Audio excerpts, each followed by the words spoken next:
¿Qué les parece que hoy tenemos nuestro video del día 153? Hemos llegado al libro 15 de la Biblia, el libro de Esdras, que es un libro súper espectacular, por medio del cual el Señor dice cosas tremendas. Vamos a leerlo con amor, vamos a leerlo con pasión. Los invito a revisar en primer lugar el capítulo 1 y tal como termina Segunda de Crónicas, vamos a comenzar mencionando en este día que para que se cumpliese la palabra, despertó Jehová el espíritu del rey de Persia. Jeremías 25:11 dice, toda esta tierra será puesta en ruinas y en espanto, y servirán estas naciones al rey de Babilonia 70 años.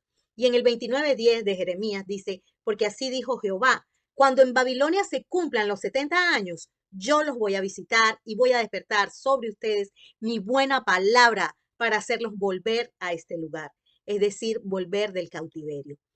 Observemos también que así fue que Pablo aprendió a orar, pidiendo que Dios despertara nuestro espíritu, el espíritu de los creyentes, y así tenemos que orar nosotros también, que Dios despierte nuestro espíritu para cumplir su palabra, para cumplir las profecías, para cumplir y obedecer lo que está escrito. Observemos que Ciro, rey de Persia, también es un tipo de Cristo. Jehová, el Dios de los cielos, dice él, me ha dado todos los reinos de la tierra. ¿Y a quién le han sido dados todos los reinos de la tierra? Sino a nuestro amado Cristo. Dios me ha mandado que le edifique casa en Jerusalén que está en Judá. Y eso es exactamente lo que hizo el Señor. Vino a edificar su cuerpo.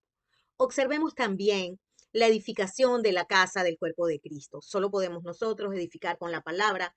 Dios usará a los hombres, usará la plata, el oro, los bienes, los ganados y ofrendas voluntarias. Primera de Corintios 3, 9 al 13 dice, porque nosotros somos colaboradores de Dios y ustedes son labranza de Dios, edificio de Dios, conforme a la gracia de Dios que me ha sido dada. Yo, como perito arquitecto, puse el fundamento y otro edifica encima, pero cada uno mire cómo sobreedifica, porque nadie puede poner otro fundamento que el que está puesto, que es Cristo, el cual es Jesucristo, dice la palabra. Y si sobre este fundamento alguno edifica oro, plata, piedras preciosas o madera o heno o edifica hojarasca, la obra de cada uno se hará manifiesta, porque el día la declarará, pues por el fuego será revelada, y la obra de cada uno, cual sea el fuego, la probará.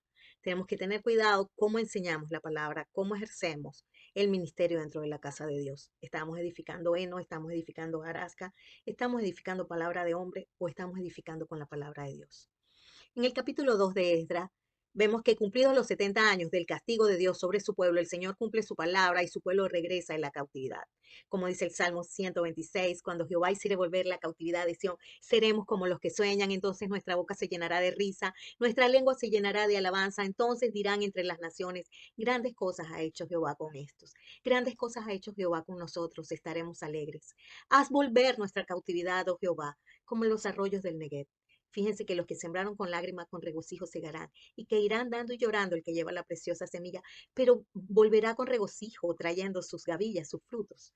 Pongamos nuestra fe por obras y asegurémonos que nuestros nombres y los de nuestros hijos estén escritos en el listado de aquellos que subieron del cautiverio.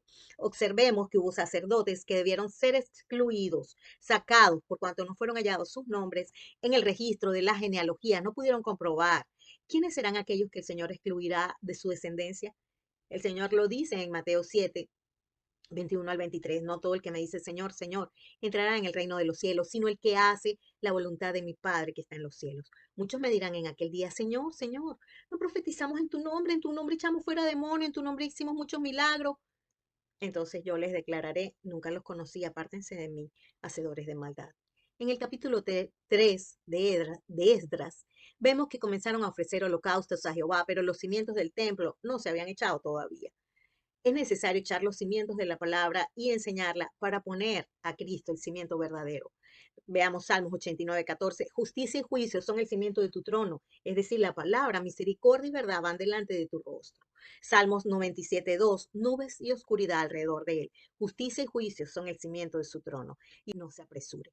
Y Primera de Corintios 3:11 dice, porque nadie puede poner otro fundamento que el que está puesto, el cual es Jesucristo. Y Hebreos 6:1 y 2, por tanto, dejando ya los rudimentos de la doctrina de Cristo, vamos adelante a la perfección, no echando otra vez el fundamento del arrepentimiento de obras muertas, de la fe en Dios, de la doctrina de bautismo, de la imposición de manos, de la resurrección de los muertos y del juicio eterno. ¿Qué principios extraemos de estos hechos en relación con la adoración en la casa del Señor? Los versos 2 al 5 nos refieren la forma en que se edificó el altar. Se celebró la fiesta, se hicieron holocaustos, sacrificios y ofrendas. El énfasis es que todas estas cosas se hicieron como está escrito en la palabra, en la ley de Moisés, y fue conforme a la palabra. Mientras echaban los cimientos, adoraban. Su adoración era con gran clamor, con quebrantamiento, con gritos, con llanto y también con gran júbilo y alegría. El ruido se oía hasta de lejos. Y cantaban alabando y dando gracias a Jehová y diciendo, porque Él es bueno, porque para siempre es su misericordia sobre Israel. Y todo el pueblo aclamaba con gran júbilo, alabando a Jehová, porque se echaban los cimientos de la casa de Jehová. Y muchos de los sacerdotes, de los levitas, de los jefes de casas paternas, ancianos que habían visto la casa primera, viendo echar los cimientos de esta casa, lloraban en alta voz, mientras muchos otros daban grandes gritos de alegría y no podían distinguir el pueblo, el clamor de los gritos de alegría de la voz del lloro, porque clamaba el pueblo con gran júbilo y se oía el ruido hasta de lejos. En el capítulo 4 de Esdras, no podemos ignorar las maquinaciones del enemigo. Observemos las estrategias. Cuando nosotros estamos edificando el cuerpo de Cristo, Él viene a dañar la obra. Él puede hacerlo por medio de mentiras, tergiversar la palabra de Dios, falsas doctrinas, divisiones, pleitos, contiendas, diversas tentaciones. Él también intimida, atemoriza al pueblo para que no edifique, soborna a las autoridades para frustrar nuestros propósitos. El enemigo hace cesar la obra con poder y con violencia. Escribe falsas acusaciones y calumnias en contra de la edificación del cuerpo de Cristo. Tilda la obra de rebelde. Cuando estás enseñando la palabra, Satanás puede hacer que la gente te diga, eres rebelde. Estás enseñando porque eres un rebelde. Y puede acusarnos de rebelión, de incumplimiento de las leyes. Puede decir que somos perjudiciales para los intereses del gobierno y del pueblo. Pregunta para amedrentar. ¿Quién te dio orden de edificar esta casa? ¿Quién te dio orden de enseñar la palabra? ¿Quién te dio la orden de levantar los muros? ¿Con qué autoridad haces estas cosas? Así le decían a Cristo. Nunca debemos ignorar sus maquinaciones y que Él quiere convencernos tal como lo quiso hacer en la tentación de Cristo. Usemos nuestra espada, la suma de la palabra, para avergonzar y resistir al enemigo. Como dice el verso 5, entonces respondieron por carta sobre esto. En 2 de Timoteo 2:19 vemos que el fundamento de Dios está firme teniendo este sello. Conoce el Señor a los que son suyos y apártese de iniquidad todo aquel que invoca el nombre de Cristo.